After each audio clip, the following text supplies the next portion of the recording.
오늘은 아주 평범한 사람 이야기를 해볼까 합니다. 우리가 위인전, 그러니까 이순신 장군이나 링컨이나 또는 나폴레옹이나 이런 위인들의 이야기를 듣거나 위인전을 읽으면 아유, 저분들은 나하고는 관계없는 사람이다, 이런 생각을 하게 됩니다. 그런데 위인들도 사실은 태어나면서부터 위인이 아닙니다. 그래서 오늘은 그런 위인들 말고 평범한 사람 이야기를 해볼까 합니다. 우리하고 똑같은 사람이죠. 지난 이 여름 이 브라질 리우에서 열렸던 하계 올림픽에서 이 펜싱에서, 그것도 에페라는 종목에서 금메달을 딴 박상영 선수 이야기를 해보려고 합니다. 이 박상영 선수는 에페라는 종목에서 역전승을 하면서 금메달을 땄습니다. 당시에 박상영 선수는 올림픽에 처음 나간 루키예요. 그 21살밖에 안 되는 루키. 국제대회에서 별 경험도 없는 선수란 말이에요. 그 상대 선수는 세계 랭킹 3위의 헝가리 선수예요. 그것도 42세.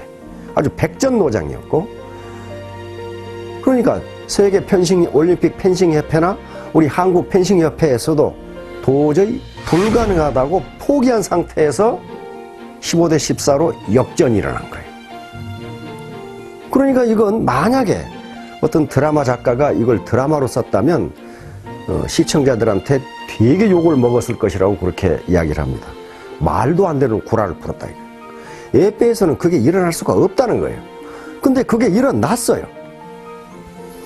그러면 이것을 우리는 어떻게 해석해야 되느냐 하는 문제. 그래서 저는 이 펜싱 경기를 처음부터 끝까지 다 봤습니다. 그리고 그 뒤에 이제 박상영 선수가 인터뷰한 내용, 그리고 박상영 선수의 자라나온 이야기를 쭉 보니까 아, 이렇게 해서 이겼구나 하는 결론을 얻게 됐어요. 첫째는 박상영 선수가 연습과 훈련 벌레라는 겁니다. 그 중학교 은사의 증언에 따르면 박상영 선수는 무슨 체육 영재라든가 특별히 운동신경이 발달해 있다든가 그런 선수가 아니었다고 그럽니다. 그래서 평범한 선수인데 연습벌레, 다시 말하면 박상영 선수 얘기에 의하면은 다른 선수보다 새벽에 3시간 먼저 나와서 연습을 했다고 그래요. 그러니까 연습을 엄청나게 한 거죠. 그러니까 이 위대한 자연법칙 중에 하나가 연력학 제1법칙이라는 게 있어요. 이건 에너지 보존호 법칙입니다. 다시 말하면 자기가 평소에 쌓은 노력은 헛되이 없어지지 않는다. 자기가 투입한 에너지는 헛되이 없어지지 않는다는 법칙이에요. 또 우리가 익히 알다시피 1만 시간의 법칙이라는 게 있습니다. 세계적으로 뛰어난 어떤 일을 이루려면은 1만 시간의 몰입이 있지 않고서는 불가능하다는 이론이고, 그것이 실제적으로 증명이 되고 있습니다. 그랬듯이 박상영 선수가 중학교 때부터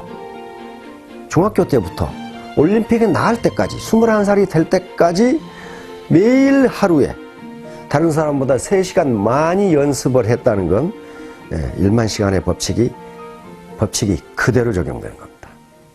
두 번째는 포기하지 않는 끈기예요. 포기하지 않는 끈기. 이건 박상영 선수가 자기가 말한 겁니다. 뭐라고 말했냐면은 포기하지 않으면 언젠가 기회가 온다, 이런 말을 했어요. 언젠가 기회가 온다. 그것이 자기 소신이다. 순자, 동양 고전 중에 하나인 순자라는 책에 보면 공재불사라는 말이 있습니다. 공재불사. 그 말은 무슨 말이냐 하면은 성공은 중도에 포기하지 않아야 한다, 그 말이에요. 성공하려면 중도에 포기하지 않아야 한다. 또 우리가 잘 아는 말에 이 수적천석이라는 말이 있습니다. 물방울이 떨어져서 돌에 구멍을 뚫는다. 계속 떨어지면, 물방울같이 연한 것도 또 약한 것도 돌에 계속 떨어지면 돌에 구멍이 뚫립니다. 우리 그 자연현상에서 많이 봐요. 그거와 똑같아요. 중도에 포기하지 않는 그 끈기, 그게 있으면 성공한다. 근데 박상영 선수는 그걸 가지고 있었어요. 또 자기 소신으로 가지고 있었어요. 그다음 세 번째 제가 찾아낸 것은 게임을 즐겼다는 거예요.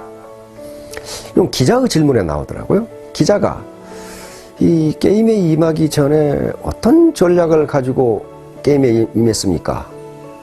그러면 박상영 선수가 뭐라고 대답하냐면은 나는 뭐 전략이라는 건 없었습니다. 단지 이 올림픽에 나온다는 게 아무나 나올 수 있는 것도 아니고 올림픽이라는 게 세계적 축제인데 내가 여기에 가서 게임을 한다는 게 얼마나 즐거운 일이냐. 그리고 단지 게임을 즐겼을 뿐인데 결과가 잘 나왔다. 이렇게 대답을 했어요. 그러니까 우리가 운동을 할 때 저도 야구를 좋아해서 이 군대에 있을 때 야구를 더러 했는데 내가 이 공을 꼭 쳐야 되겠다 하고 방망이를 휘두르면 안 맞아요. 헛방이 나버려. 근데 아무 생각 없이 몸에 힘을 빼고 휘두르면 그게 홈런이 나는 수가 있어요. 그렇듯이 박상현 선수는 내가 이걸 꼭 금메달을 따야 되겠다는 생각보다도 세계적인 축제인 올림픽에 나와서 나는 여기서 펜싱을 즐겨야 되겠다고 하는 생각을 했단 말이에요. 이건 박상현 선수가 직접 한 말이에요. 인터뷰에서. 그런데 논어에도 그런 말이 있습니다. 아는 것은 좋아하는 것만 못하고 좋아하는 것은 즐기는 것만 못하다.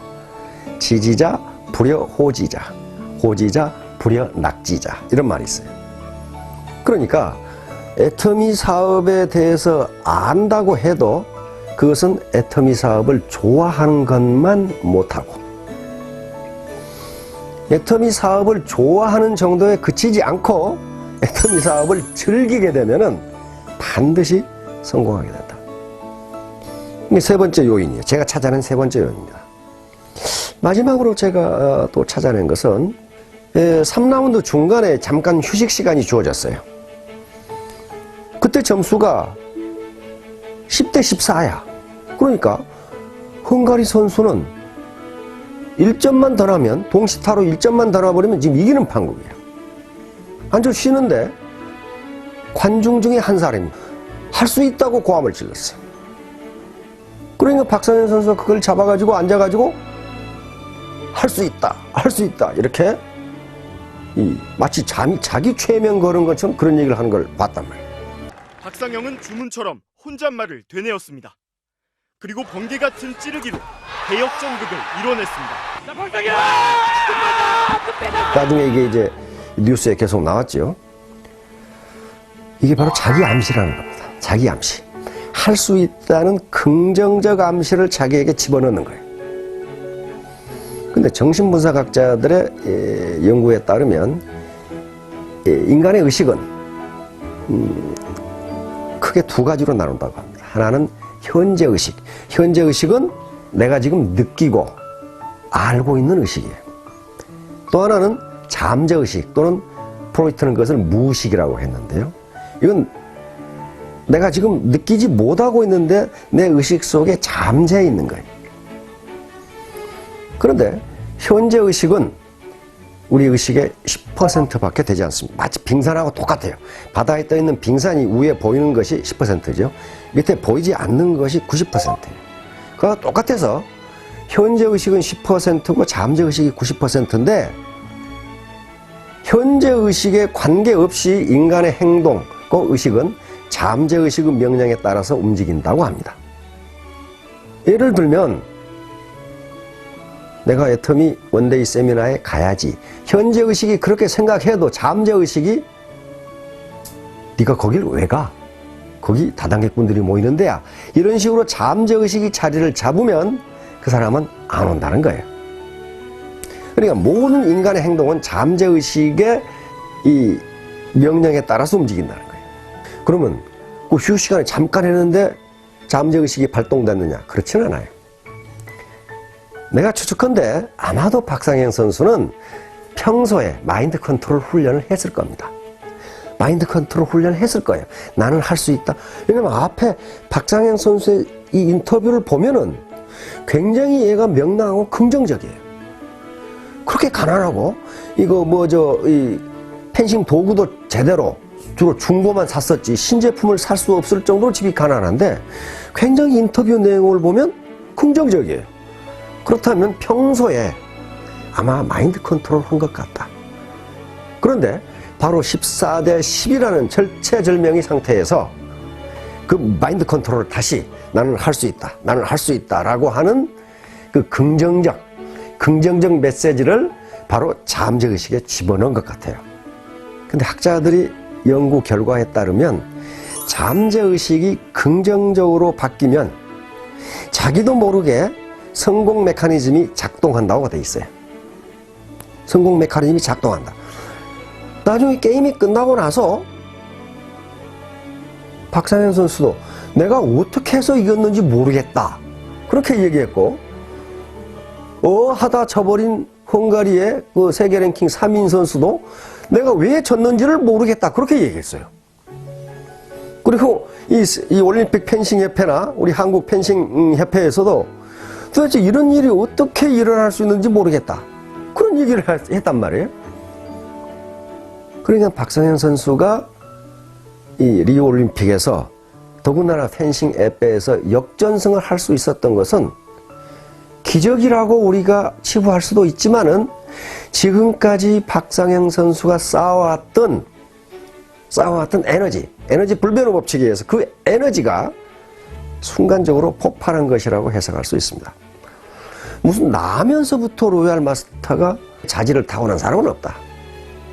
박상현 선수처럼 연습벌레, 훈련벌레, 다시 말하면 일벌레가 돼야 되고, 두 번째는 중도에 포기하지 않는 끈기, persistence, 끈기. 이게 있고, 이게 있어야 되고, 세 번째는 애터미 사업을 아는 것으로 끝나서는 안 되고, 이걸 좋아하는 단계, 그리고 마지막으로 즐기는 단계까지 가면은 결코 이 사업이 지루하지 않게 될 것이다. 나는 언제까지 스타마스터가 되겠다. 이런 긍정적인 메시지를 잠재의식 속에 각인시키면 우리 잠재의식은 자동적으로 자동적으로 성공 메커니즘을 작동시켜 준다고 합니다. 그러면 자기도 모르게 성공으로 다가가는 거예요. 이렇게 되면 모든 분들이 성공하실 수 있으리라고 믿습니다. 잘 들어주셔서 감사합니다.